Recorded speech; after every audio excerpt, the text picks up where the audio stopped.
নমস্কাৰ বন্ধু বান্ধৱীসকল, আপোনালোক সকলোকে নতুন এটা ভিডিঅ'লৈ স্বাগতম জনাইছোঁ।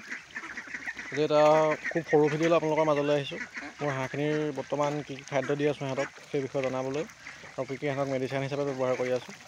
গতিকে বন্ধুসকল, ভিডিঅ'টো খুব সৰু হ'ব, আপোনালোকে প্ৰথমৰ পৰা শেষলৈকে চাই থাকক, সকলোখিনি বুজি পাব আপোনালোকে। বন্ধুসকল, এই হাঁহখিনি আপোনালোকৰ যিখিনি দেখিছে, এই হাঁহখিনি এতিয়া বয়স হৈছে আপোনালোকৰ আজি 45 দিন বয়স হৈছে। আপোনাৰ 45 ডেজ হৈছে সম্পূৰ্ণ, 45 দিন বয়স হৈছে ইহঁতৰ। আৰু ইহঁতৰ মই সৰুৰ পৰা আপোনালোকৰ পৰ্যায়ক্ৰমে ভিডিঅ' আপলোড কৰি আহিছোঁ, আপোনালোকক অৱগত কৰাই আহিছোঁ যে মই কি কি খুৱাইছোঁ, কেনেদৰে ৰাখিছোঁ সকলোখিনি। আৰু এতিয়া 45 দিনত ইহঁতক মই এতিয়া আপোনাৰ খাদ্য হিচাপে ব্যৱহাৰ কৰি আছোঁ। আপোনাৰ যিটো ধান হয়, ধান আপোনাৰ 60% দি আছোঁ। আৰু যিটো আপোনাৰ ফিনিচাৰ দানা হয়, ফিনিচাৰ দানাটো গডৰেজ কোম্পানী, সেইটো বহুত ভাল। মানে এইবাৰ মই প্ৰথম ব্যৱহাৰ কৰিছোঁ ফিনিচাৰটো, আগতে মই ষ্টাৰ্টাৰে ব্যৱহাৰ কৰোঁ। আৰু ফিনিচাৰ আপোনাৰ 40% দি আছোঁ, আৰু 60% আপোনাৰ ধান দি আছোঁ সিহঁতক। আৰু দিনত মই সিহঁতক এতিয়া 3 টাইম খাদ্য দি আছোঁ। কোনোবা এদিনা হয়তো 4 টাইমো দি দিওঁ, যেতিয়া সিহঁতৰ ভোক লাগে, বেছি উৎপাত কৰে।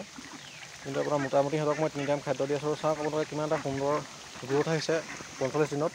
আৰু এতিয়া ওজনৰ কথা ক'বলৈ গ'লে, ইহঁতৰ ওজন আপোনাৰ এতিয়া 1 কেজি 300, 1 কেজি 400, আৰু 1.5 কেজি পাৰ হৈ গ'ল। যিবোৰ ডাঙৰ আছে, ডাঙৰ যিখিনি আছে হাঁহ, যিবোৰ এটা আপোনালোকৰ ডাঙৰ হাঁহ দেখিছে, এইবোৰ আপোনালোকৰ 1.5 কেজি পাৰ হৈ গ'ল। 1 কেজি 500, 1 কেজি 600 তেনেকুৱা হাঁহ আছে ইয়াত আপোনাৰ।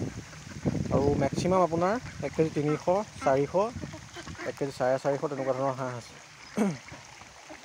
আৰু এতিয়া চাওক আপোনালোকৰ পাখি প্ৰায় আহি গৈছে, আৰু 10 দিন 15 দিনমানত ইহঁতৰ সম্পূৰ্ণ বিক্ৰীৰ বাবে ৰেডি হৈ যাব। আৰু ইহঁতক আপোনাৰ মেডিচিন হিচাপে মই এতিয়া বিশেষ একো ইউজ কৰা নাই।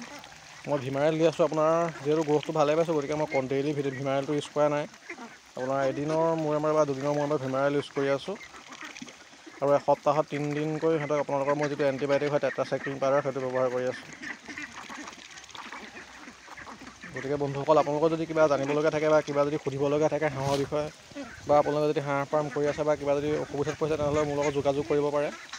মোৰ যিমান দিনৰ অভিজ্ঞতা, মই সকলোখিনি আপোনালোকৰ লগত শ্বেয়াৰ কৰিবলৈ যত্ন কৰিম। বন্ধুসকল, তেন্তে ভিডিঅ'টো ইমানতে সামৰিছোঁ। ভিডিঅ'টো চোৱাৰ বাবে আপোনালোকক ধন্যবাদ।